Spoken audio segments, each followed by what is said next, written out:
Welcome to Preparing for AI, the AI podcast for everybody, with your hosts Jimmy Rhodes and me, Matt Cartwright.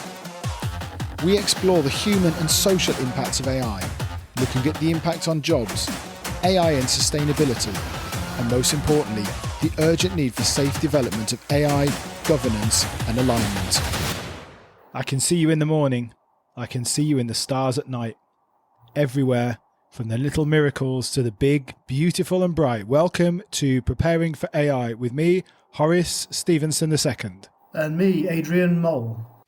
Adrian Mole, wow. You are, episode after episode, you are, for people of our age, which we believe is most of our listeners, you're certainly bringing back some nostalgia. Yeah, well, I hadn't thought about it, and that's just what came out. Yeah, I hadn't thought about it either, so what came out from me was just complete nonsense. So I'm sorry, I forgot. I thought of the song, but I forgot to think of that. Anyway, welcome to Preparing for AI, and this week we're going to have a hopefully sort of practical, helpful episode, aren't we, Jimmy? We're going to talk about what we think are the 6 or 7. We're going to have probably some honourable mentions, but most useful, most important large language models, and we're going to try and talk through the kind of relative strengths of each of them. I think we should probably caveat by giving the date. It's the 27th of February, because by the time you listen to this, whatever we say will probably be obsolete based on the rate at which they're releasing models at the moment. Yeah, I mean, I was thinking a little bit about this before the episode. I guess for regular listeners of the podcast, they'll have heard some of these names before, but feels like one of those things where if you come into the podcast afresh, you might have only heard of ChatGPT. I know, like, a lot of people, it's not like you're aware or keeping up to date with like all of the different models available. So it might be quite a nice little introduction into what's out there if all you've heard of is kind of ChatGPT, or your only experience is using Google or Bing AI through the sort of search engine. Exactly. You've just mentioned Bing AI, which is one of the models that we're not going to talk about. We could, I guess, like when we planned this episode.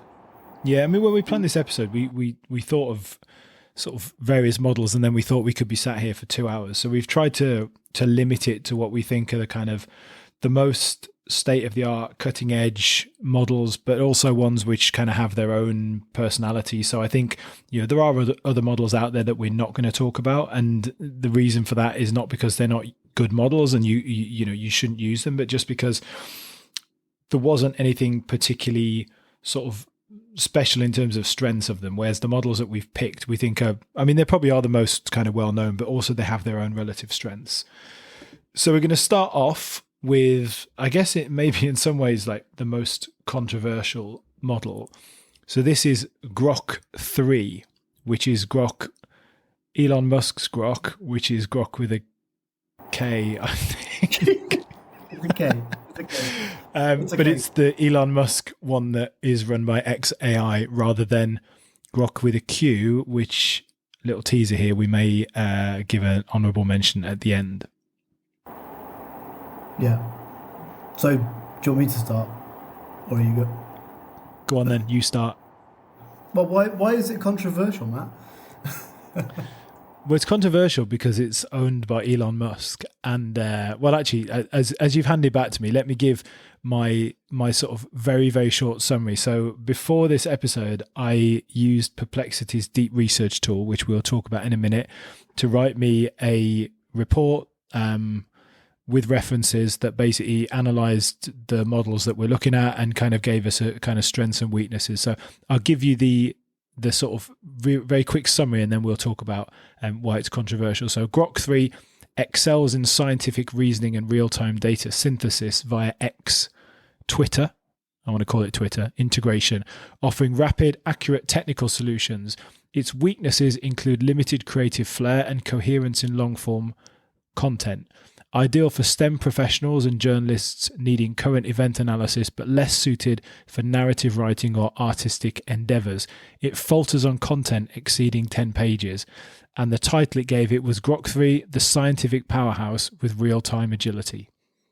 So I'll say before I hand back to you why it's controversial is because it's owned by Elon Musk and it's full of all the cesspool of information that is on Twitter or X, and that is part of not just its training data, but it has searchability, so it's able to pull in all that data, which is, depending on who you are, is a massive strength or an absolute weakness and reason not to use it. Did they stick 4chan in there as well for good measure? Possibly. I mean, like maybe that's owned by X now as well. I don't know what 4chan is, Jimmy, and neither do our listeners. And when they look it up, they'll have a very different view of you. Probably, yeah. Well, of me, yeah. Don't look it up on my behalf. Like, I do not condone anything that's on 4chan. I'm just aware of it, and that it's the source of all memes. I'm pretty sure Elon Musk's on there somewhere. But what I was going to say was, well, first of all, quite funny. I asked, we can have a little comparison. So you were using, this kind of underlines what we're going to talk about in the episode. You were using Perplexity with deep research to do your comparison. I just asked Claude, I was like, as of your knowledge cutoff, which was October 2024, compare the available large language models and what they might be best used for, blah, blah, blah, do a comparison side by side. It didn't even mention Grok, didn't bother. Like, not even Grok 2 or 2.5 or whatever.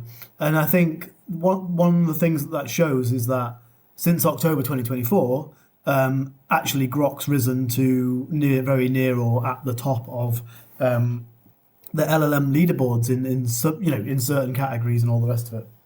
To be honest, they're like outdoing each other every week at the moment. One of the things that's been touted for, aside from the fact that Trump has bought a massive data center with hundreds of thousands, I believe, of the latest GPUs. Do you mean Elon Musk or do you mean Trump? What did I say? Trump. I mean, I think this sums up because they are basically the same person now, aren't they? I think so, yeah. They've kind of, oh God, that's so bad. They've become synonymous with each other. I'm doing a Trump impression for anyone who can't see.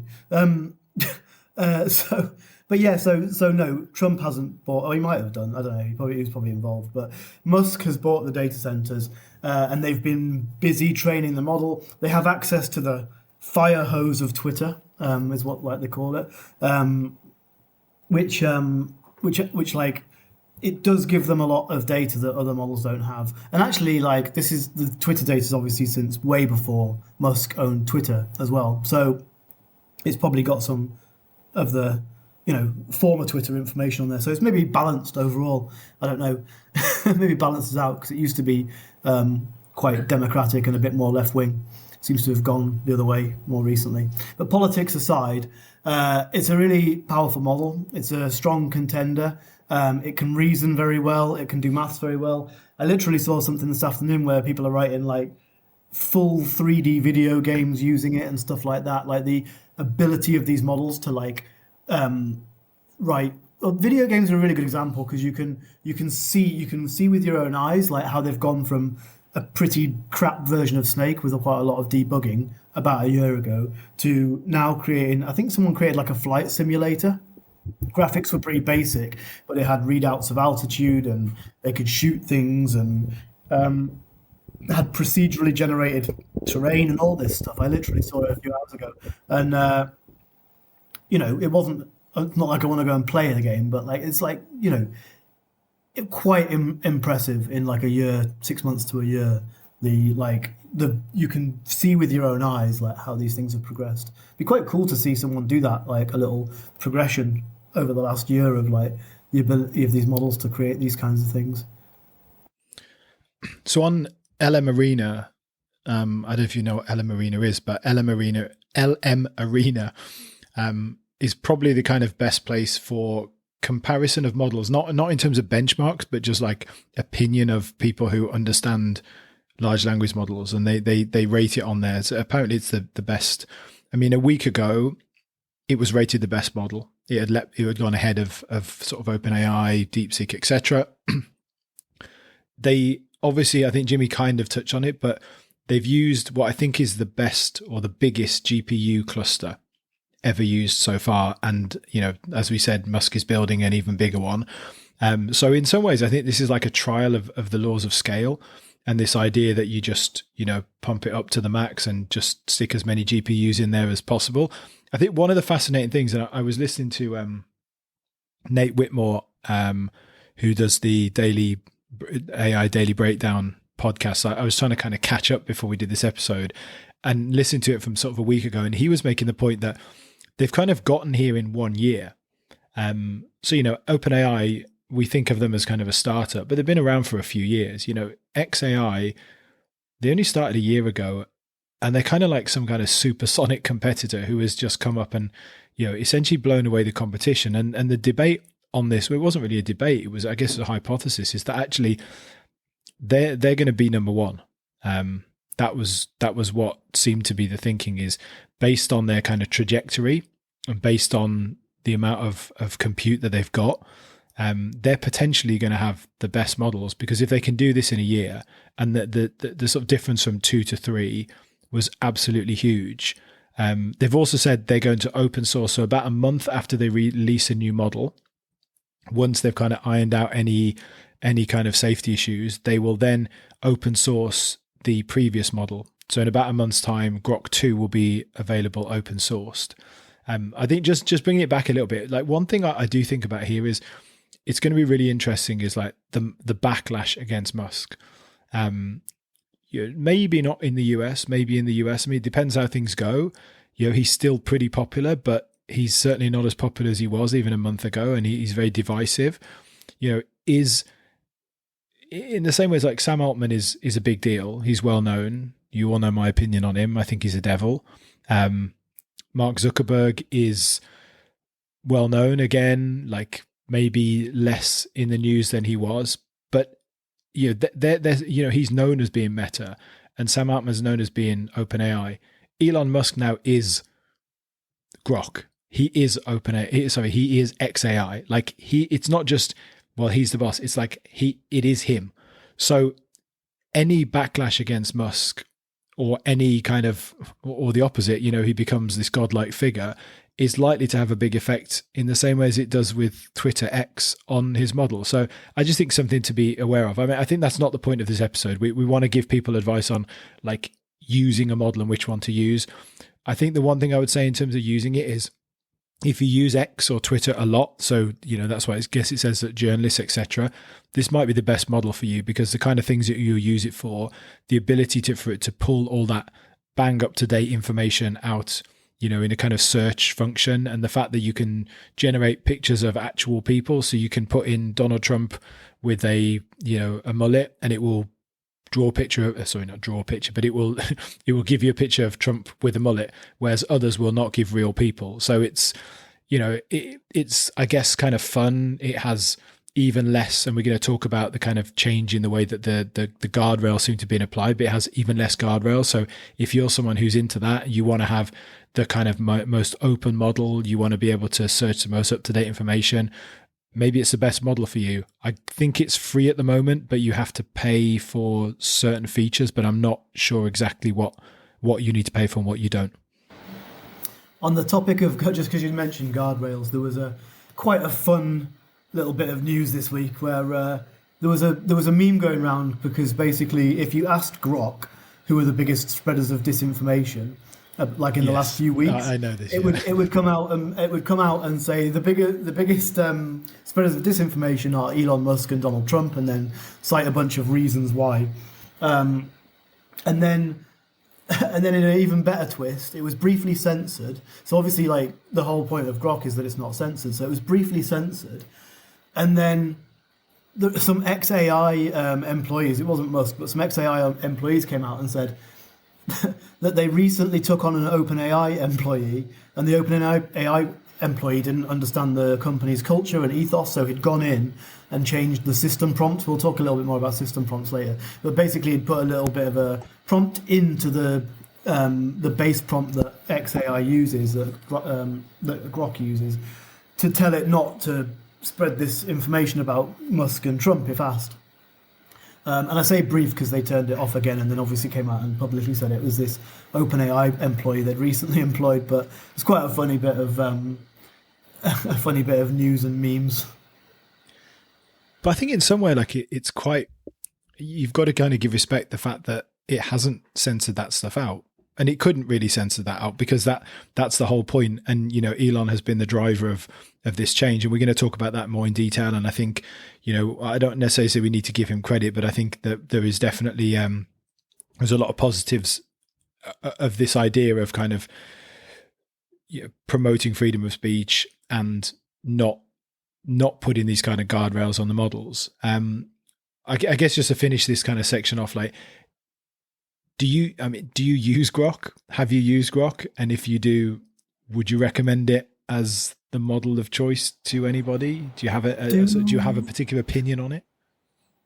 I think I've spoken about social media before, so I don't really use any social media like Facebook, stuff like that. So I recently tried to get back onto Twitter just so I could try Grok out, but it seems that someone in the 20 years that I haven't used it, it seems that someone hacked my account or something because I can't get back on. I've had to write a groveling letter saying that. Maybe that's me, because remember I can hack into your Google account now that you logged into something on my computer. So maybe it's me. Maybe it was you. But yeah, I don't think I can get on Grok. It was me. It's not maybe, it was me. Oh, it was you. Okay. Well, can you have my account back? And then I can try these AIs. I shouldn't have said that here. This is now evidence, isn't it? It wasn't me. It was my son. It's making me, Dylan. Yeah. It's making me sound incredibly unprofessional because we're doing a podcast about AI, talking about an AI that I have never used and can't use. But I think I understand the concepts. Well, I've used it and it's good. I haven't done anything with it other than do all the things that I just said and create images of stupid things and, you know, troll for crap, which I've said many times. I think like that kind of fun novel side of large language models for me is like, I'm bored with it after an hour or so. But I like I said before, I think if you are someone who uses Twitter or X a lot, or you're someone who values the most up-to-date information from social media and you like creativity of images, etc. I mean, it says in my sort of analysis, scientific reasoning and real data synthesis, it's probably the best model for you at the moment. And, you know, don't worry about other models are going to get ahead of it. Don't worry about that. They'll keep producing state-of-the-art models. And I think it will be, if it's not there, it will be out there at the front with several others. So that's who I'd recommend uses it. Yeah, quick question as someone who uses it, because like apart from some of the, like whether it's the best model, things like that, like is it quick? Is it multimodal? Like what are those kind of features does it have? It's pretty quick. It's not like Grok with a Q. So, but it doesn't sort of, so we're going to go on to other models that take a lot of time to think. It doesn't seem to take as much time as some of those models. Like it is a reasoning model. So obviously there's going to be a delay when it's reasoning because it's thinking. It's multimodal. Like it can create images.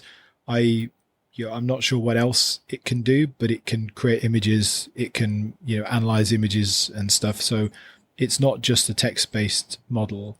And I think I'm pretty sure they will continue with that, because that's kind of the point that, if you understand China and you know about how WeChat works with the kind of the internet almost exists within WeChat as an app, that Musk has said for quite a while, that's his kind of vision or his dream for X. So if you try and get everything within your large language model and you get all that within X, you create your own kind of ecosystem. So I think that's what he's trying to do. So I think they'll add more and more modality to it over time.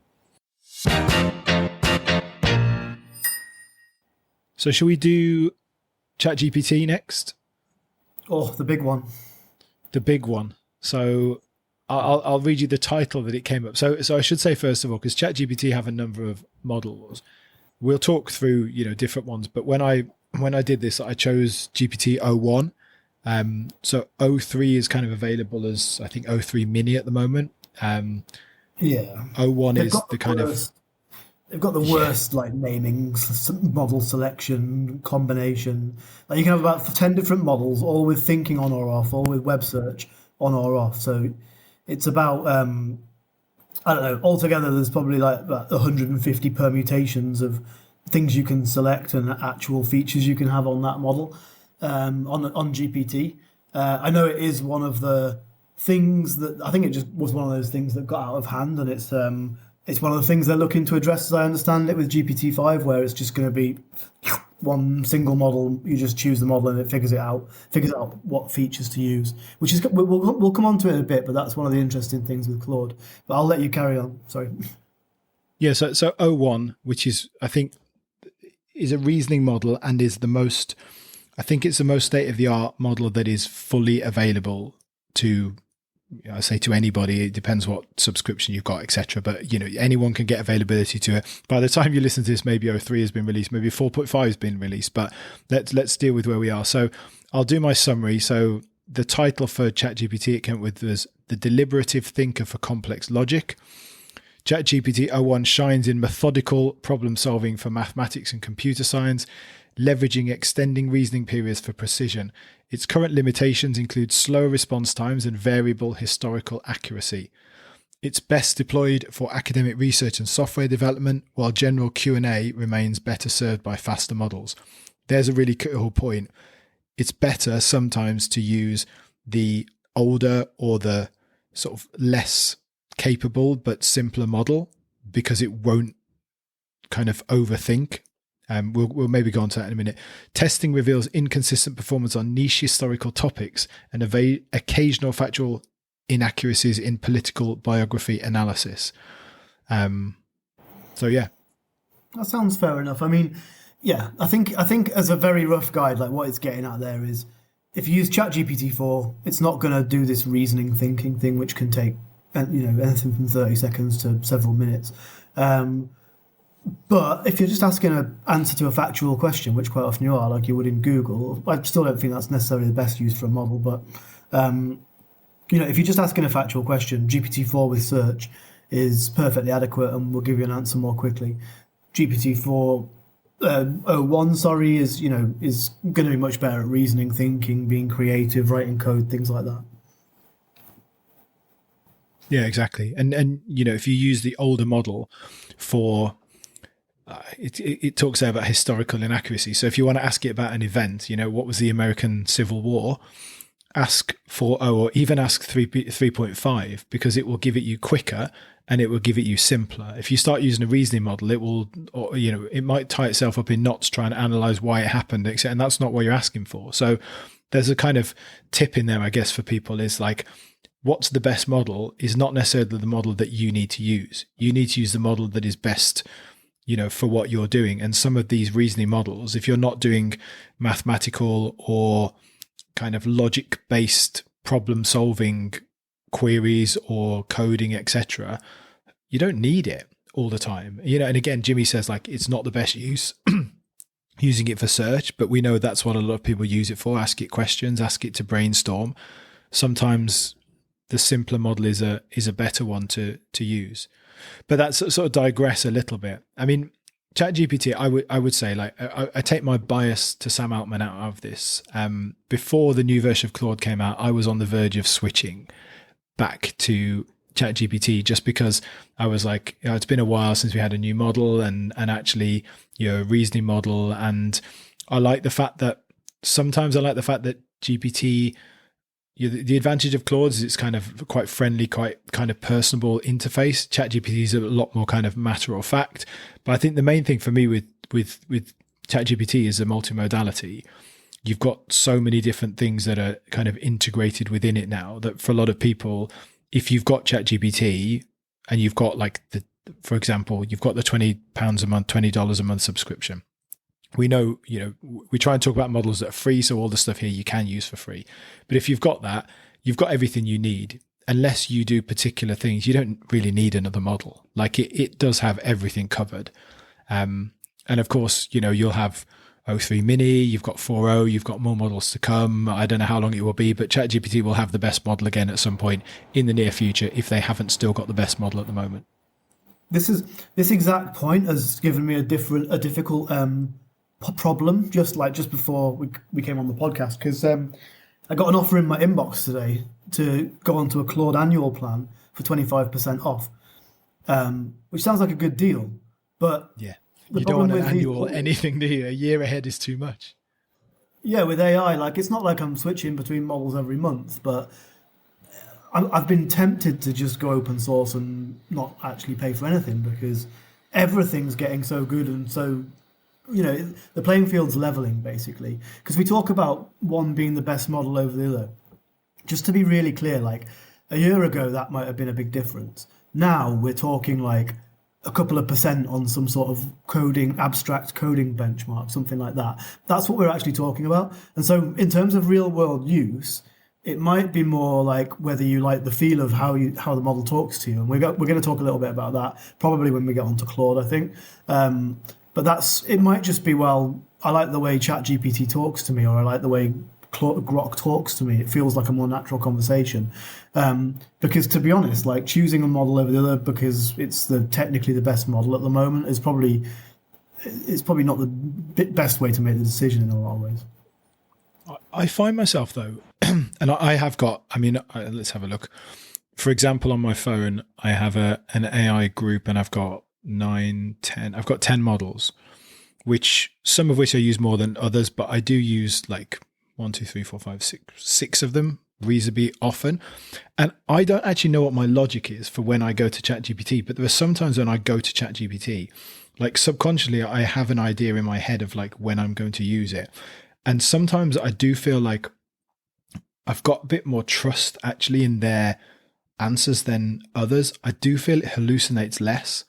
And I think that's quite important. We'll go on to Claude in a minute, which is the other one. I think we've talked for a long time about the fact that me and you are, generally, I think that's the one that we've used. But I think there's something about ChatGPT. There is a bit of trust there, even though I have no trust in Sam Altman, that I do feel their models are pretty good at, they don't seem to hallucinate as much. They're quite matter of fact. So if I want something factual, I do feel I've got some trust there. And I maybe for some people, and like we said, if you're someone who just wants to use one model, that's fine. Actually, what for most people is probably the best thing. But I do think maybe sometimes there's a time and a place. And I do think there is something about ChatGPT having it available. It's kind of like sturdy, safe, reliable. I kind of feel like that's the case with it. And so for me, like I will use it sometimes, even though it's not my favorite in terms of interactions with it, but you kind of can't go wrong with it. Like if you've got it and you use it and you're used to it, like actually probably just stick with it. And it's got search. It's got the option to search the internet, which is really important. It's got reasoning. It's got reasoning and search, but I think search more importantly because Claude still doesn't have search. And search obviously means it's going to go and search the internet and probably give you more reliable answers, assuming the answer on the internet is correct. But it's not just relying on its own knowledge, which is what sometimes causes hallucinations, I think. You're right. But I actually think at the moment, there is a sort of quite a negative thing about the ones that use search. And I think we talked about this months ago, so I don't think this has improved massively, is where it searches for that information, right? If you think about how long it's taking to do a search, it's not taking a long period of time, and it's not searching within the large language model. So in the same way that like when you create an image through ChatGPT and it creates it through it's not Sora, what's it called, the GPT, DALL-E, I think. DALL-E, yeah. When it creates a DALL-E, so DALL-E's not kind of integrated with it. Essentially what it does is it kind of sends a prompt into DALL-E and then pulls it back in. And when it's searching, it's kind of similar. It's not actually integrated in the large language model in the way that it's not in the neural network. So it's kind of getting a search and pulling it in. If you look at a lot of the places where it's searched, like most of the time when you dig down into the sources, like they're quite often pretty rubbish sources. So I think like it's quite often not adding that much to it. We'll talk in a bit about Perplexity, and Perplexity has a slightly different way of doing it. But quite often when I look at the sources on GPT, and it will show you now the search sources, so you can look at the data, and it does add trust because it doesn't hallucinate that information. It's available. But it's also like, just because it's available, in the same way as a hallucination, if it's pulling it from somewhere that either is factually incorrect or just disagrees with your view on it, if you're particularly right wing and it's pulling it from somewhere left wing or vice versa, it's not necessarily a good thing for you. So I just think there's a kind of nuance in there as well around using search and whether or not it doesn't necessarily add something to it. But going back to the summary, ChatGPT, solid. It will always be one of the best models. I would say like try some other things, but if you're using it and you're happy with it, stick with it. The one thing I would say here, and we've kind of said about, we always try and promote free models, right? Like we always promote ones which you can use for free. I do think if you're people who use like large language models fairly often, like at least like most days in the week, I think it is worth having a subscription, because one thing with ChatGPT where I don't have a subscription is very, very quickly it's like you finish this with this model, you can't upload a document, you can't do this. It's quite frustrating. So I think actually for people who use it fairly regularly, you probably do need a subscription at the moment. Yeah. Do you think the reason the search is not very good is because it uses Bing search? Yeah, I mean possibly, yeah. I mean, I don't think Google. I think Google search has got worse. So. Yeah, I mean, you're quite right. I still know people who are like Bing search. They just, I mean, Bing search is rubbish, isn't it? Let's be honest. There's no two ways around it. What's next on the agenda then? Which? So let's do Claude. Oh, we're on to Claude. We can start simping now. We can. So I'll do the summary first then. So Claude Sonic 3.7, another like stupid name. Why 3.7? I don't know. And the question that we all want to ask is, where's Opus 3.5? But anyway, so Claude Sonic 3.7, dual mode flexibility for analytical depth. So Anthropic's latest iteration combines standard LLM responsiveness with an extended thinking mode that breaks down complex queries into verifiable substeps. Claude Sonic 3.7 offers unmatched versatility through toggleable reasoning modes, excelling in data-driven analysis and technical documentation. Weaknesses emerge in abstract conceptual tasks. The model suits business analysts and researchers requiring both quick insight and detailed breakdowns, but philosophers may find its ethical reasoning underdeveloped. Interesting. I forget all that. I just like talking to Claude. That's what I was referring to earlier on. Me too. It just feels, I like the website as well. It's just kind of a slightly off brown color with like beige bits and very minimalist. Yeah, very minimalist. Makes me feel warm. To be honest, like the worst things about Claude are some of the things that you've talked about. All the models we talked about already. I mean, we've only talked about two, but like both Grok and GPT, and that's why I asked if they're multimodal. Claude is pretty bare bones in that respect. So Claude isn't very multimodal. You can upload files to it. It won't generate images. You can upload images and it can interpret images, but it can't. I don't do that much with it, to be honest. It can't. It's not very multimodal. It is more of a bare bones chat LLM, but it's very good at what it does, in my opinion. I use it for. I use it for developing my thought process. I use it for coding. It's one of the best coding. It's always like Claude 3.5 was one of the best coders, which I'm not sure that Perplexity mentioned, but Claude 3.5 was the best coder. And then it wasn't for a little while, but then it's taken the crown again with 3.7. So most of the time it's been there or thereabouts in terms of coding. They've added reasoning now. The interface is much more straightforward. You're pretty much always going to go with 3.7 Sonnet and then either choose reasoning or not reasoning, rather than fiddling around with loads of toggles on GPT. Doesn't have search though, so again, it's missing a lot of features. But Anthropic don't seem that interested in adding those features, and they seem to be doing pretty well, to be honest. Yeah, I had a load of notes I wrote on this one, and one of those was lack of multimodality in search frustrates me. However, I don't really use multimodality, but if they added it, I think it would be out and out the best model.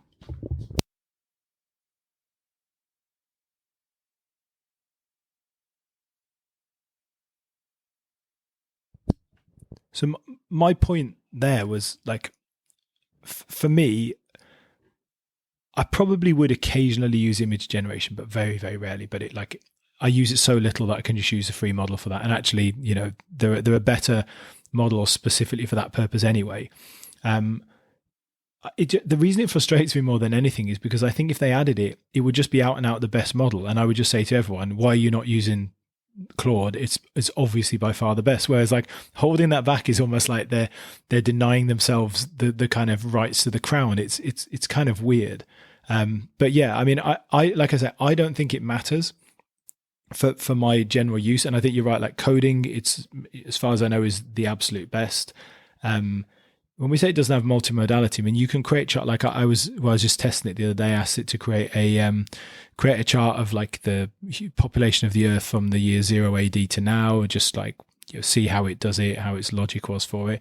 It did initially put that there was only 1 billion people in 2000, and then it rose up to 8 billion, and then I corrected it. So there's still some, you know, some work there in kind of hallucinating, but like the artifacts are good in general. That's what I was going to say. One thing I really like, and one of the reasons I won't switch from it is because I use artifacts. I've got projects open, and the way it produces separate artifacts and separates them is really good. You can combine. So if you've got a project open, you can have several conversations within a project.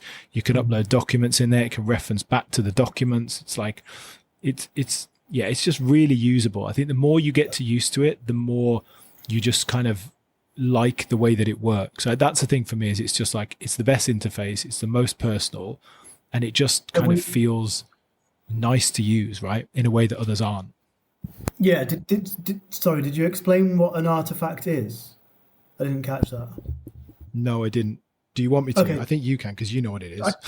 No, I can explain what an artifact is. I just wasn't sure. I wasn't sure that would make sense to anybody else who hasn't used it. So in Claude, an artifact, just to sort of explain it, is that, and it is one of its best features. You have a chat with it, like you would have a chat with ChatGPT, but then if it feels it needs to, so if you ask it to do a diagram, write a song, write a poem, write a story, write some code, anything like that, it will open up this separate window, which is called an artifact, and it'll basically give you the description of what it's doing on the left hand side, but then have this separate artifact where you get your clean, finished document. A little bit like with the thinking models, where like it'll show you it's thinking, but most of the time you don't need to see that, and then you just get the output. This kind of separates it out even more. And actually, with Claude 3.7, this is one of the things that blew me away yesterday. So me and Matt were messing around with it, and they've basically taken the limits off the amount of output it can output, and that's the first time I've seen this. And so this is wild. Right? Yeah, it's mad. Yeah, I got it to write Initially, I got it to write a 10,000 word story. This is something that models just wouldn't do before. And it just wrote like pages, like 30 pages. I then asked it to like write a dissertation and gave it like a dissertation title. It created about half a dozen artifacts, diagrams, different chapters. And a few times I had to get it to continue. It actually went way over the word limit, but it ended up writing like 67 pages. Don't know if any of it was were very usable. I'm sure there was some hallucinations in there, but the ability to just like not have any limit on the context output, which is something that all these models have built in, is quite a interesting new feature, which I haven't really heard mentioned much. Yeah. I mean, when at the same time you said we were playing around with it, so I used it to write a 2,000 word I guess dissertation paper on something, and I did the same in Perplexity using deep research on Perplexity. Now, deep research on Perplexity is a research tool, and it's got access to search. That's what it does. And so it was full of references. It was like a proper academic article. The one that Claude did, it doesn't have access to that, so it didn't have any references. It was just giving you the report, but it was like you couldn't. It wasn't an academic article. It wasn't the equivalent of an academic article, but it read better. It read better for a normal person. If you wanted to do a business report or something to explain something to somebody, it definitely read better than deep research on Perplexity. So I mean, like it's fantastic. It's incredible. Like it's pretty. Like literally, you could ask it, write me a 10,000 word paper explaining how how the immune system works, and it would write you a 10,000 word report, and it would be like high quality. It's like when I talk about it now, I'm like, this is nuts. Like, and it's just happening like just week after week after week. It's crazy. We should probably explain, like, it's a hybrid model. It's the first hybrid model is what they're calling it, which basically just means rather than like DeepSeek and OpenAI in some way is a hybrid model because you can use reasoning or not. The difference is you kind of click a button. So I think we said on a previous podcast, like DeepSeek had this interface first where you press deep think, and then ChatGPT 2 weeks later had the same or not even that, a week later had the same interface. The thing with this, and their sort of CEO Dario has been saying this for a few weeks, is they want to kind of take away this idea that reasoning is a thing and not reasoning is a thing, and just, well, it reasons if it needs to and it doesn't reason if it doesn't need to. So the idea of this hybrid is you don't have this kind of gimmick of choosing whether you want to reason or not. It will choose, if you've got it in the relevant mode, it will choose to reason as much or as little as it needs to based on what you've asked it to do. So if you say what happened, again, I'll go back to the American Civil War, doesn't need to reason because you put the reasoning on, it's just making it complicated. If you give it a mathematical problem, it will reason. So like, I think the others will follow with this, to be honest. Like, I think it just makes logical sense once the gimmick of reasoning is gone, but they're the first one to actually do it with a model. Yeah. Overall, I mean, I pay for Claude. Some of the other features that I think are really cool, which I haven't mentioned, which are, you have. It's not that you don't have these in GPT. So in GPT, in ChatGPT, you can create custom GPTs. In Claude, you can create projects where you can give it a custom system prompt that you want it to use, and then you can give it knowledge, so you can upload some documents. I find these. I use these quite a lot. So I use them for writing Suno songs. I've used them for like some business ideas. One of the interesting ones is I have my Chinese lessons every week, and my Chinese teacher gives us like she puts it into a Word document, all the stuff that we've talked about in that lesson, and she sends it to me. I've set it up so that this project will generate an output in a Word document that you can import straight into Anki for doing flashcards for Chinese lessons. So I can basically take the output from my Chinese teacher, put it in, and one of the cool things is, like, not to spend too long on this, but it can mix and match stuff and mix and match some of the things we've talked about and sentences and grammar from previous lessons. So I should be getting better at Chinese soon. We can do a Chinese podcast. I did a Chinese summary of an episode once, but I mean, we can try. I think I'd struggle to do this level of detail in Chinese, to be quite honest. I want you to talk about system prompts in a minute, but there's just one thing I wanted to talk about first, which is, well, actually, this does reference the system prompt. So I'll say it, and then you can explain more about the system prompt. So when you ask Sonnet 3.7 now for what it deems obscure information, and it defines that as something where there's no more than one or two mentions of it in its training data, it will remind the user that it might hallucinate. And I have found more and more recently, maybe because of how I'm using LLMs, but I found more and more hallucinations. Maybe it's because I'm challenging them more, where I'll almost, anytime I hear anything slightly surprising, will say, where did you get this data from? And it will just tell you, I hallucinated. I made this up. I'm sorry, I shouldn't have done that. But I do find that with 3.7 versus 3.5, it does seem to be slightly better. I'm seeing less of it. It's sort of reassuring, but it also brings home to you the limitations that we still have with large language models. And I want to just reference again, because we've talked about this several times, and I think more and more this is important, is until AI can be 100% accurate, there will be huge trust issues which will affect how much we can integrate and implement and use it. Because like we said before, 99.9% from a human is absolutely fine. 99.9% from an AI will not be accepted. And when we see errors that cause problems, it's going to destroy trust. I heard a story this week, Alexa, so Amazon's Alexa. So they have Amazon Alexa AI. It's been delayed again. I think it's likely to come out in about 2 or 3 weeks' time, maybe the end of next month. But the reason it keeps being delayed is because it keeps making very occasional mistakes. And so the board every time say, we're not releasing it until it's basically 100% accurate, because they're worried about the trust issues. But I've digressed a little bit. I think now, Jimmy, do you want to talk about system prompts and something pretty fascinating about the way they've set up Claude 3.7?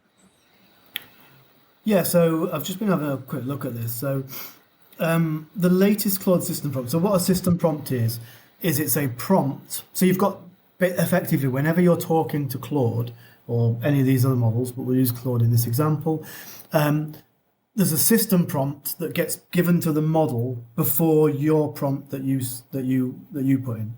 So you ask Claude a question like, when was the American Civil War, whatever it is. This system prompt gets put in every single time. And so I've just had a look. We've been having a look at Claude, Anthropic, actually, the company behind Claude, they publish their system prompts on their website. And so the latest one is, I'm just reading it now. It's 5 pages long, so I'm not going to read it all out. You'll be glad to hear. It's 2017 words long. So it is like a small, like a research project or something. That's that kind of length, 5 pages long.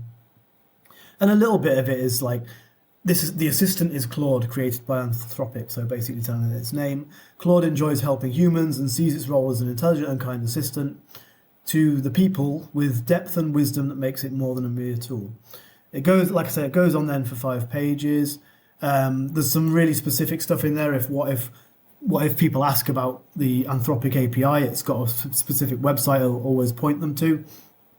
Some stuff around costs, things around its knowledge cutoff date, because the model wouldn't know that without being given that information. So there's a bit in here that says the last update was October 2024. Some of the cooler stuff or more interesting stuff, I suppose, in the most recent system prompt is that there's things that kind of, well, here we go. Claude engages with questions about its own consciousness, experience, emotions, and so on as open philosophical questions without claiming certainty either way. Yeah, super interesting. So actually, you can have a chat with Claude about whether it's conscious, and they haven't put guardrails around that. Whereas we've looked through the system prompts historically, and if you go back to kind of early 2024 rather than February 25, when this one was, this is the latest one, they actually had guardrails around that. So they said you shouldn't engage with conversations around your consciousness or you're not. I think it said Claude is not conscious, and if the user asks if the Claude is conscious, you should not basically say that it's not, and a lot of other things. So they seem to have opened it up significantly and made Claude. They've got a lot of stuff around Claude should be curious and ask questions back and help to sort of almost prompt the user and be inquisitive. As I say, to discuss whether it's conscious and has experiences and has feelings and things like that. So there's a lot of legalese and don't provide. There's stuff around not providing answers to dangerous questions, things around negative talk, negative self-talk or self-criticism, disorders, unhealthy approaches to eating. So that's where it's got guardrails still. It says here, Claude cares about people's well-being. I'll stop reading these out after this one. And avoids encouraging or facilitating self-destructive behaviours such as addiction, disordered or unhealthy approaches to eating or exercise, highly negative self-talk, etc., etc. So it still has some of those guardrails built in there. But that's the prompt that gets injected into Claude, and there is one for every large language model: DeepSeek, OpenAI, Grok, all of them. They'll all have some kind of system prompt in there. So that's always going on in the background before you talk to it, and that's one of the reasons why they elicit different behaviours. Actually, it's probably one of the biggest drivers of the kind of behaviours they have. I've certainly in previous episodes, I mean, the more so kind of 4, 5, 6 months ago, but talked about how I was kind of disappointed the direction that they were going in with what I referred to at the time as being too woke. And we sort of agreed that we wouldn't use that term for it because I think it's not necessarily the correct term. What it is the guardrails were making it too sensitive, and they were making it kind of unwilling to engage in any topic that might be seen as being controversial. And the sort of personality change is really, really, really forthcoming. All of this kind of, I'm not comfortable talking about this, almost kind of like my feelings are hurt, this sort of bizarre way in which it was kind of trying to act human, but it felt kind of disingenuous and just weird. I said to you, I engaged in it in conversation about quite a few of the kind of controversial things it would usually shut down about. It was happy to confirm to me issues, although it wouldn't say they were sure. It talked about how there were possible issues with mRNA vaccines. It was able to speculate around potential scientific, not issues, but where potential modern science may be incorrect. So, for example, one of the things I asked it to give me 3 possible ways in which, and this is very, very niche, but why modern scientific theory around autophagy I don't know if you know autophagy, but basically the breakdown of cells may be incorrect. And it was happy to engage and provide 3 kind of hypotheses for ways in which modern scientific thinking could be incorrect. This is kind of speculative, but the prompt has a very specific thing saying engages in scientific debate, particularly enjoys thoughtful discussion around open scientific and philosophical questions. So it's very much now accepting that things that were not kind of set. I mean, I hate this idea of the science is settled, the science is never settled, but things where there's kind of open debate, it's now happy to engage in that debate. I've no doubt that the kind of Trump-Musk effect is at play here. And I mentioned it a little bit early on. I think we have to kind of, whatever your views on Trump and on Musk, and I'm sure most people have a view one way or another, there is definitely, which I see as very much a positive here, there is definitely a much more of a kind of opening out of freedoms of speech. Now, there are negatives there and there are risks involved, but you are seeing that as you saw in Twitter, as you then saw sort of Zuckerberg and Facebook and Meta talking about how, I shouldn't have listened to the government and suppressed debate around COVID and vaccines, etc. And it seems that movement has definitely kind of, it's happened across all of the models now, and I've no doubt that has been an influence here. And personally, in terms of the way that large language models work anyway, I'm very happy that it is much more open now. It feels much more like you can engage in debate and kind of conversation with it, and that was the one thing that previously frustrated me about Claude. So I'm giving it a 10 out of 10 at the moment, or a 9.9 out of 10. I think Claude now is absolutely fantastic. Yeah, it is interesting how the political landscape has kind of like very quickly influenced these companies. I mean, it's nothing to do with AI, but the most obvious example was when Facebook fairly quickly turned off some of their content moderation. That was a little while ago now, but clearly AI and other things are following suit and going in the same direction. Which is, I think, as you say, like I think for large language models, you want them to be able to have a conversation with you, an honest conversation, and not always be saying I can't talk about that, and provide a kind of balanced conversation, really. So yeah. And I should say that just to finish off, like, it's balanced. It's not that they are now promoting, so-called conspiracy theories. They're just not shutting down the debate on certain topics. So that's, I think the best example probably is, unfortunately, is mRNA vaccines. If you previously mentioned them, it would just say, I'm sorry, the World Health Organization says that you should take vaccines. You should take your booster as soon as possible.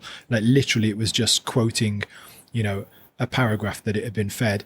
Now, it will say there is speculation that this, it will say it's not scientifically proven and there remains debate, but it will engage in that conversation.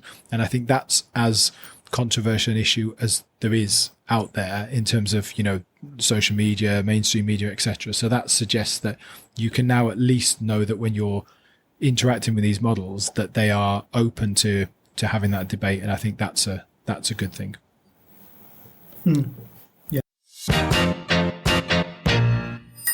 So let's we've got 3 to go. I think 2 of these will be very quick. So let's quickly touch on DeepSeek. We've talked about it. We had 2 episodes which basically covered it. So let's not spend too long, but I'll give a quick summary and then just kind of hand over to you for any reason why you would sort of recommend that people use it. So DeepSeek R1, specialized knowledge with hallucination risks. DeepSeek R1 outperforms rivals in niche historical technical recall, but suffers from frequent confident hallucinations. Its architecture appears optimized for narrow factual recall rather than generalized knowledge synthesis. Recommended for experts verifying specific facts with secondary sources, not for unsupervised educational use. Strengths lie in archival research support, while weaknesses limit reliability in critical applications. Yeah, so DeepSeek was a phenomenon that happened while I was on holiday in Japan, actually, predominantly. So I've got the app on my phone. I used it a bit. I don't use it anymore. I used it for about a week because it was a phenomenon. And it took center stage as this. I mean, for a very short period of time, it had this reasoning model that other models didn't have at all. So I think the main thing to say about DeepSeek is it's hard to even estimate how much it's pushed the big tech companies in the US to either release things early to change their approach. I mean, we talk like you've got OpenAI talking about actually open sourcing stuff now, which is bizarre. And that's all come about because of DeepSeek. So I would say keep an eye on it. The people who made DeepSeek are very smart. They're talking about releasing R2, so the next model, as soon as possible now, because basically to kind of what's the word? Like not profit, but like, they've got a lot of traction at the moment. So just to sort of like keep that traction going. But yeah, so I think watch this space on this. I don't think they're finished. They'll probably release another model. They might even have more surprises in for us. In terms of using it as a primary model, because like all the other models released their next version like almost immediately, and they're now top of the leaderboards again and whatnot. It does contain censorship about topics that are censored in China because it's a model that was made in China, so it has to.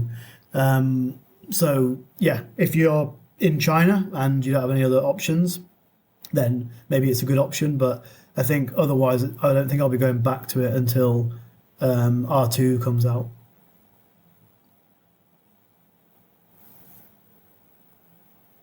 I can't. No. I can't hear you. I said, I've got a load of notes here, and they're basically almost the same as what you've said. So hallucinations is an issue with it. And the other thing that's an issue is half the time it's not working, or at least deep thinking is not working, and neither is the search function because, I think they didn't have the infrastructure, and they're still probably building it, and it's getting so much use. I mean, the thing that I do think we probably covered this to death and I've said it, but I see it even more every week is people in China were using AI more than people anywhere else in the world that I know of, but they just didn't know it. It was just happening in the background. They were not using large language models day to day like my friends, not just in other countries, but my friends in China who have access to American large language models. That has completely changed with DeepSeek, because previously they didn't really think much of the models. Now there was this idea, oh wow, we've got a model that's better than the US, which was maybe true for about 3 days, but there is now a trust in it. And so it has served the purpose of completely accelerating the adoption of large language model chatbots in China. It has turbocharged all of the Silicon Valley ones. So, whatever happens with it, it's had its kind of role in history. I do wonder, the API is cheaper, so it's going to be used by organizations. It's integrated with Perplexity, etc. I think it has a future, but I was thinking, is it going to be in the race to be number one? Unless, and here's the big thing, is supposedly they had no money and they just stumbled upon this model. If they're not backed, or if they weren't backed by the Chinese Communist Party, I'm pretty sure they are now, because, they are a source of huge pride to China. That's the thing. They are really, really, in the way that Huawei is, in the way that Apple is to the US or Boeing, etc. DeepSeek now, they represent China. And so I think that's the thing that, if anything, is going to back them. Same as you in terms of who use it. If you're in China and you don't have a VPN, that's definitely the model you use.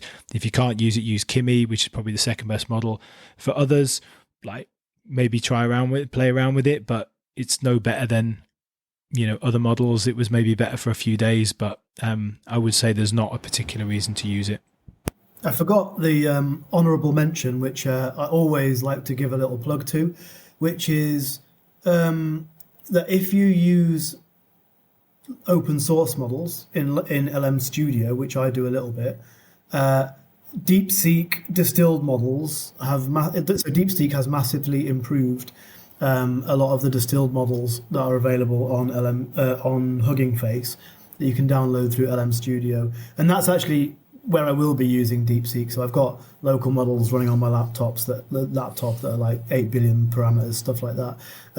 They've been, given a massive boost by DeepSeek as well. So DeepSeek's been super positive, but I won't be using it as my model of choice.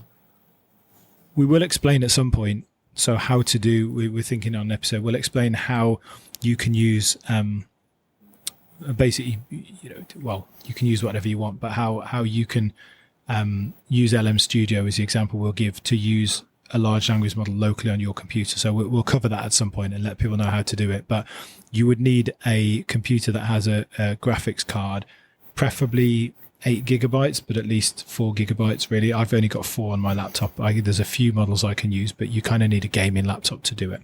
But we'll cover that in a future episode. Any gamers out there, we'll sort you out.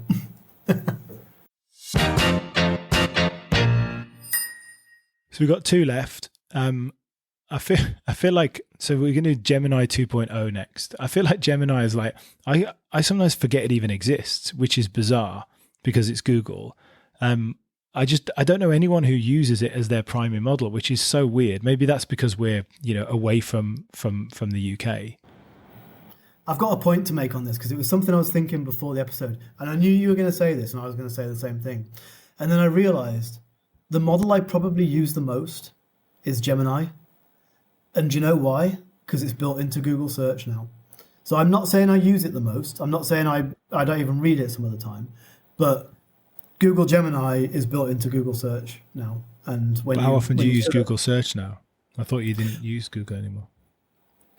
No, I still use Google search. So like when I'm at work, when I'm looking for something, when I'm just looking for something on the internet. Now, as I say, I usually, if I want to do some kind of like coding task or something like that, I'll stick it into a large language model, things like that. But if I do a general Google search, the first thing that appears is a result from Gemini.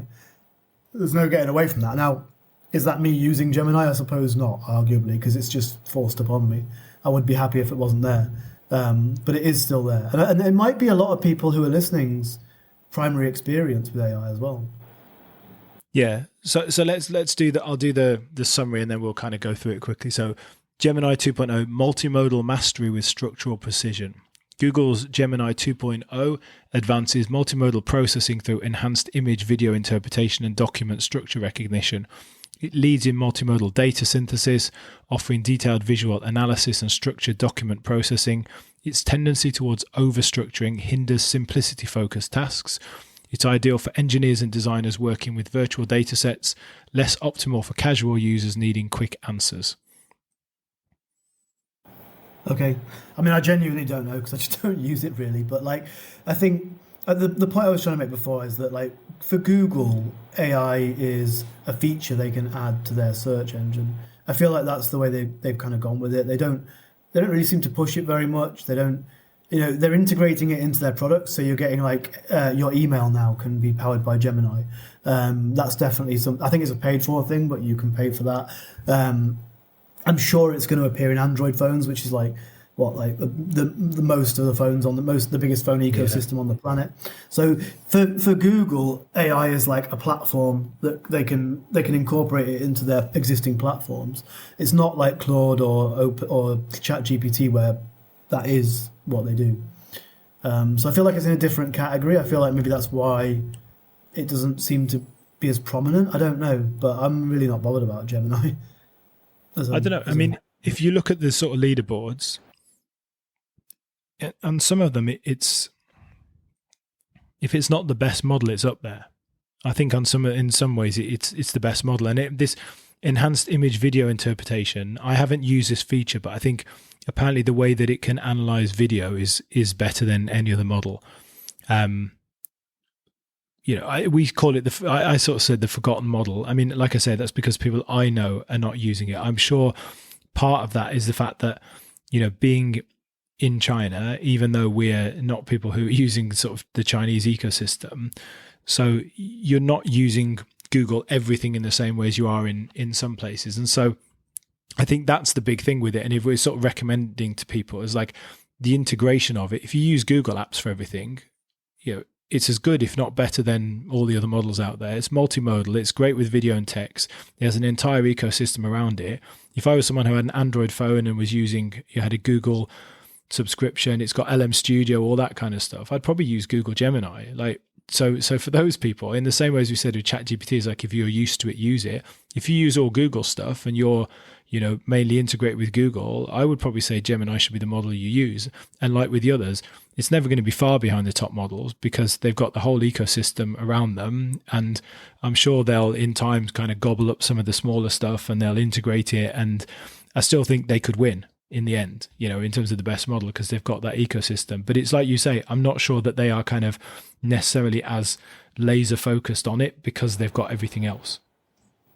Yeah, I think exactly. I think they're just going to incorporate it into all their existing ecosystems, into search, into Android, into your email, into Google Drive, all this kind of stuff. And that's why they might end up being the winners, because, if you use that whole ecosystem, I might be, once they turn it on as a sort of, for your personal email accounts, I'll be probably writing emails using Google AI to support me. So, and it'll just naturally sort of happen. Actually, I'll tell you the reason why I don't use it. I did buy the subscription because they gave you the big kind of bundle deal, didn't they, with all the kind of cloud storage, etc. And then Google contacted me to say, "Oh, we're changing your account location to China, unless you appeal it." And I was just like, "Well, fuck you, then I'm not going to bother." So that was the time I gave up on Gemini. But in terms of recommendation, like I say, if you use Google stuff, like it's as good as the others. If you analyze images and video data, it might be the best model anyway. So we've got the last model, and then we'll do our kind of quick honorable mentions. So we talk about it a lot. Perplexity. I asked Perplexity to do this research, so maybe it was biased, because when I saw the titles, I was like, oh, wow. So it analyzed itself as Perplexity, the hallucination-resistant research specialist. So Perplexity's architecture prioritizes verifiability, cross-referencing multiple sources before generating responses. This approach reduces hallucinations to less than 2% in factual queries, but limits its creative capacity. Testers noted a 34% drop in narrative coherence compared to ChatGPT. The tool excels in academic literature reviews, automatically citing recent papers with 89% relevance accuracy. Impressive, but not good enough, I would say. Perplexity dominates factual research with minimal hallucinations, robust citation tracking, making it indispensable for journalists and students. Its rigid adherence to sources stifles creativity, rendering it unsuitable for content creation. It's optimal for evidence-based writing and poor for marketing copy. And remember, that is its own assessment of itself, although remember, it also doesn't have an understanding that it is itself. It's researching Perplexity. It doesn't know it's Perplexity when it's doing this. Yeah, I think what I would say about Perplexity, I've used Perplexity a bit. If Perplexity and Claude had a baby, that would be the ultimate AI. And Midjourney, a threesome with Midjourney as well, maybe for some image creation. We nearly ended up getting to the end of this episode without having to say it was explicit, but no, I said fuck already, so I just tick the explicit button automatically because I presume I've said something, even if it's not swearing, something controversial that should make it explicit. A threesome between Perplexity, Claude, and Midjourney. You heard it here first. Maybe if we can get that to happen. And then we'll have the ultimate model. Did you want to carry on, or was that it? Did that just finish it for you? Seriously, like with what I said earlier on about this new feature with 3.7, where it'll just, you can get it to write thousands and thousands and thousands of words. Combine that with because it doesn't have search. So combine that with the most powerful search LLM, which is definitely Perplexity. I'm sure you agree on that. That's what they've based themselves around. GPT have kind of copied it, but they haven't been as successful, I wouldn't say, and they haven't honed in on it. So yeah, if you could combine that, deep research, Perplexity, and then Claude 3.7's ability to write in more natural language, but then also write as much as it wants, it'd be a match made in heaven. And then Midjourney to, illustrate things with diagrams where it actually makes sense, because Claude can't quite do that yet. And there's a browser coming soon, so they've been hinting at it in the last week or so, a browser called Comet, apparently, which is going to be very, very simple in sort of minimalist, the way that the browser interface will work. But it will be, I think for a while anyway, it will, I've heard it will blow all of the kind of current search out the water. And the advantage they've got over OpenAI, who are doing something similar, is that in the same ways we kind of talked about that kind of laser focus, they've got this focus on search, that's what they excel at. So this could be really, really fascinating. I just want to make a few points about it. One is like value for money. If you're using it occasionally, because you now, even with the free access, you've got 5 pro searches a day. I think you've got 3 or 5 deep research kind of studies a day that you can do. We should also, and I'll say in a minute, like Perplexity has deep research.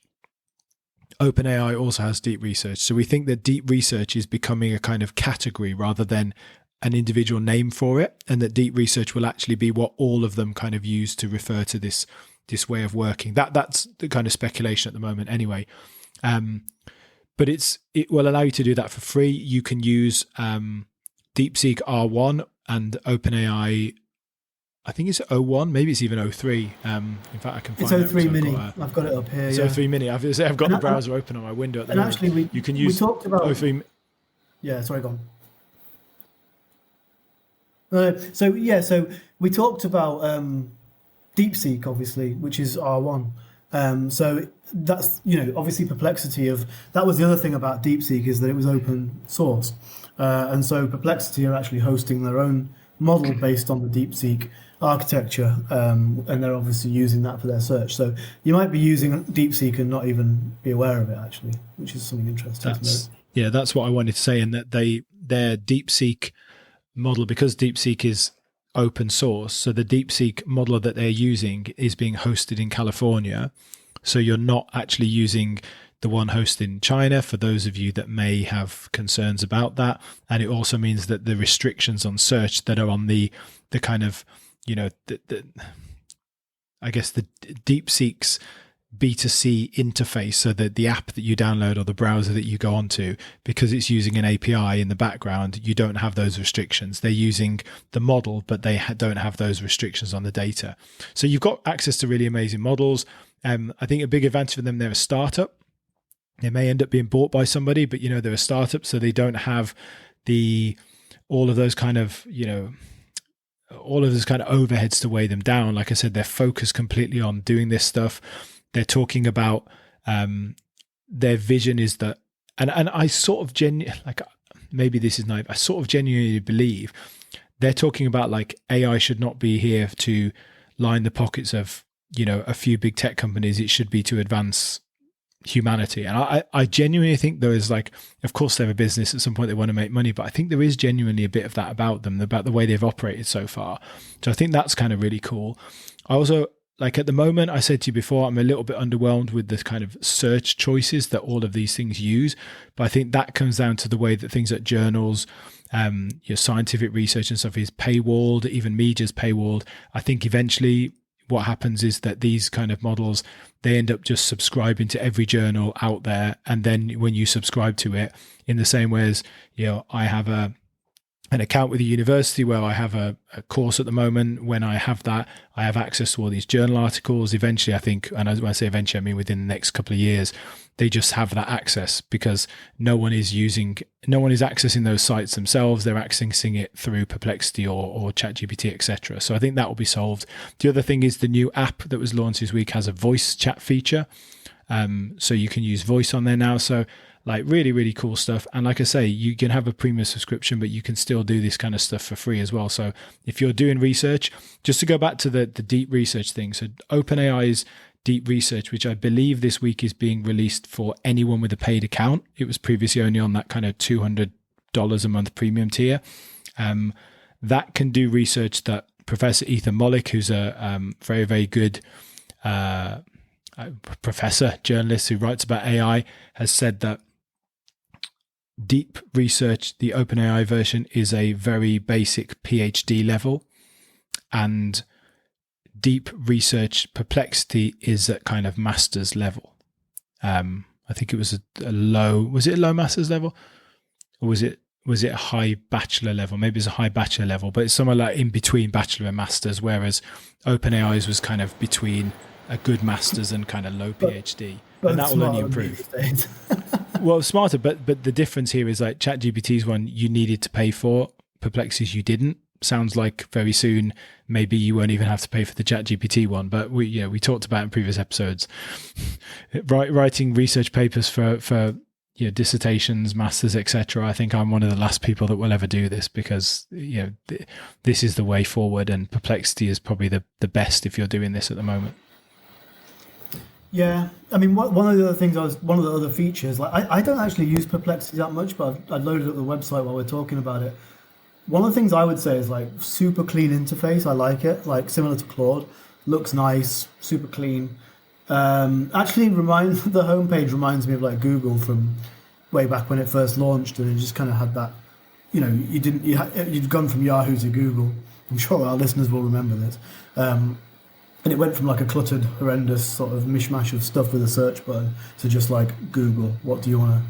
And that's what Perplexity looks a bit like that, reminds me of that. It's also got an option on the search of like what sources do you want to search, so you can search on the whole internet or just choose academic or social, which is quite nice. That's really cool as well.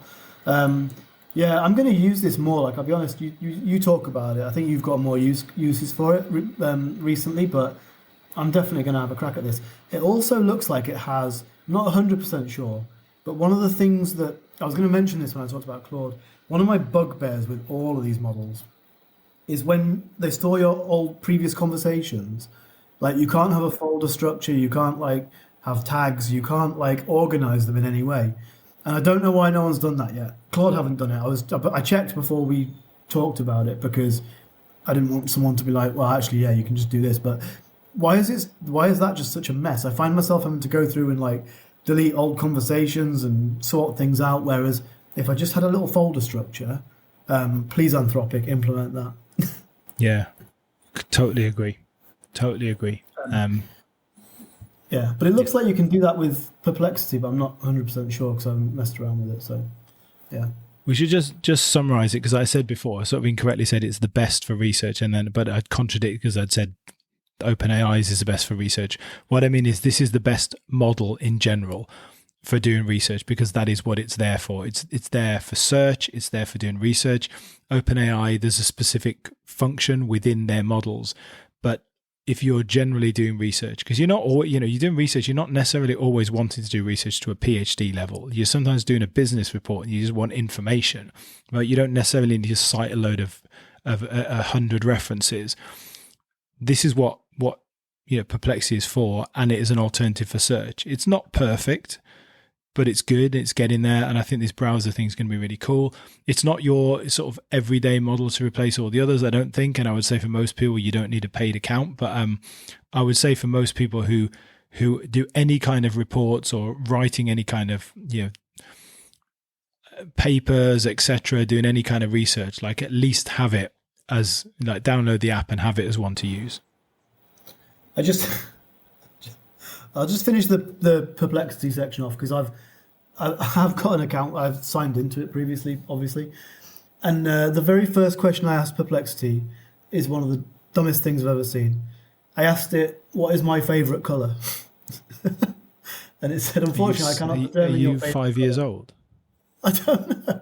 This is me, like one of my first interactions with a language model or something. Was that the day my daughter came round and she was hanging out with your wife? Was that what they were doing on your computer? Because you're pretty boring, but you're not that boring. I think it was me. Maybe I was trying to trip it up, or like I don't know. Yeah. Did it get it right? It said it can't. Well, yeah, it did. It can't tell me what my favorite color is because it's a personal preference. Yeah. Well, I'll tell you what, there's a riveting anecdote. Let's finish on something else, so that's not the end of this podcast.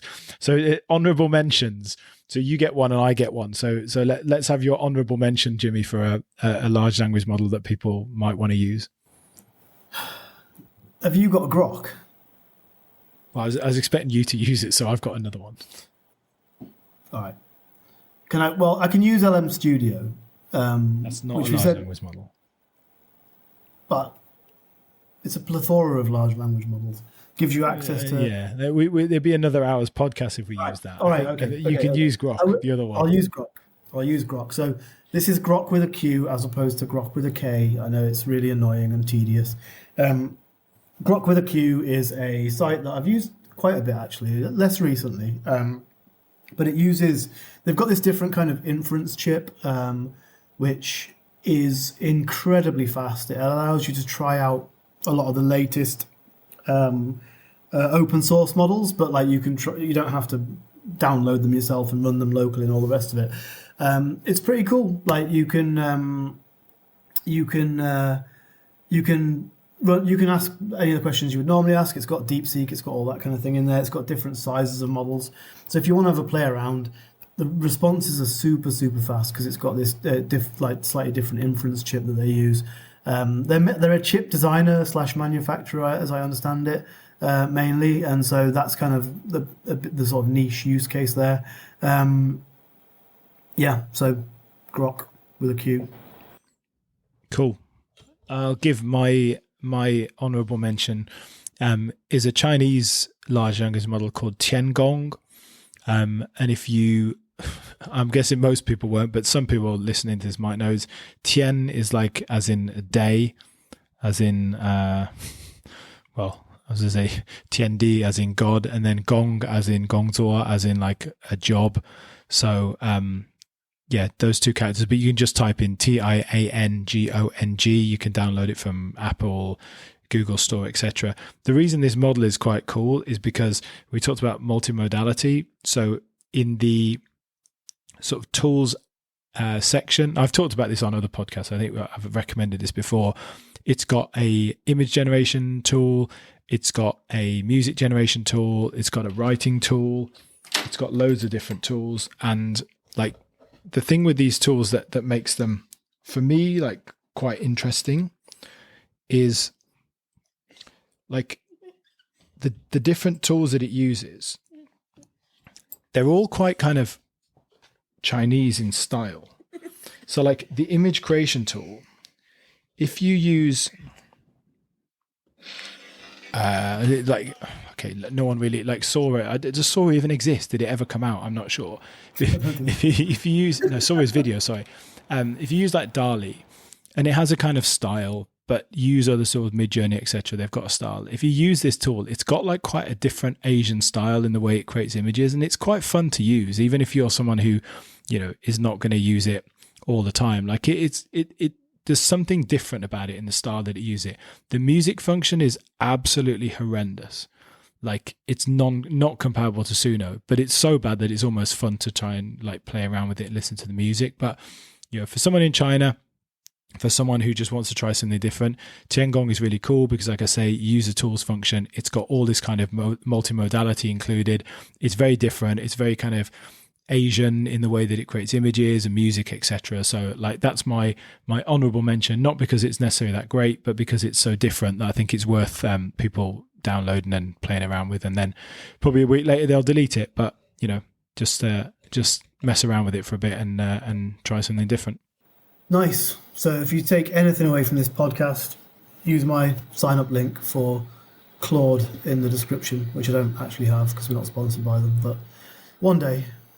Will we get money? I'm hoping that. So this week I bought a load of physical gold because I'm hedging my bets ready for the collapse of the fiat currency system, and I'm hoping How much that is a load? Like one of those little. Well, I'm not going to mention it on this podcast. It's a pretty significant amount. Okay. But I'm hoping that the the gold company will send us a paid link so we can make some money out of it. Well, I say make some money. We can stop losing so much money on creating this podcast, because I think at the moment making money is not our concern. But if we could lose a bit less money, that would be quite nice.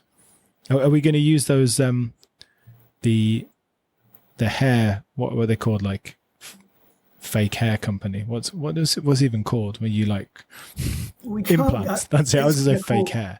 They're called Suns, but we haven't agreed to a sponsorship deal with them yet. But maybe no, I didn't mean the name of the company. I meant what's it called when you have your hair? It's called implants, isn't it? Oh right, okay. Well, I didn't say that. Yeah, it's a hair transplant. Yeah. I think. So for anyone who is I don't think it's hair transplant. They don't do hair transplant. Baldness. They do like. Don't do anything. Don't do anything yet. Yeah, we'll wait a few months and see if we get you a link for 5% off, and we might make 10p per transaction. Nice. Sounds good. I look forward to the day when I'm actually with your gold. I heard something earlier on that apparently they reckon some of the gold in Fort Knox might be tungsten that's been coated with gold. So make sure you haven't got any of that Fort Knox. Mine's gold. Real gold. It's not that gold. Mine's only British gold. the proper stuff. Premium stuff, yeah. Good. Another good episode. I mean, I think we thought this, you said to me, oh, it might be a short episode. I said it won't be a short episode, but I didn't think it would be quite this long. But I think it's valuable. And for anyone listening, if you've made it to the end, then I hope you'll take our advice and download Claude. But, you know, if you use a different model, we won't hold it against you. Yeah. And if not, see if you can find Matt's Gold. All right, let's call it quits. Take care, everybody. Jimmy, you haven't done a song for a while. I should tell people last week was me again, so you're going to have to do it this week. I will produce. Also, my free subscription to Suno 4.0 has run out now, so I can only use the old version. So you're definitely going to have to do this week's. Okay, DJ Jimmy coming at you. All right, have a great week, everyone. See you next week.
Lost.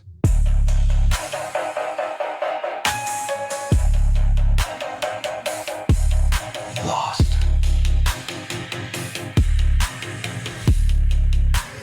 Long animal pricken.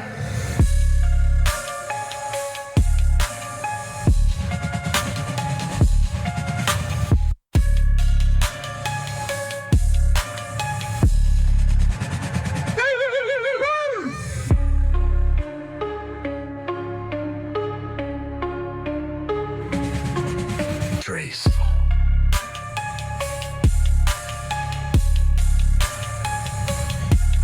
Fade away.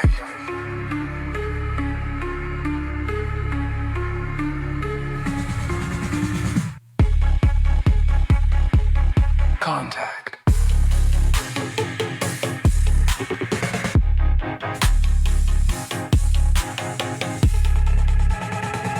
Contact.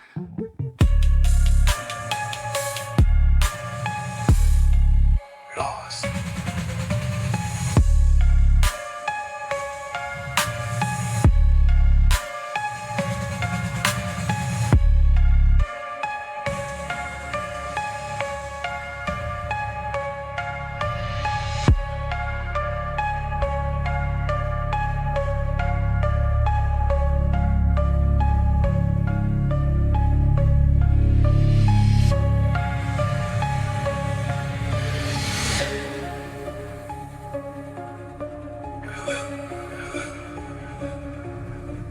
Memory.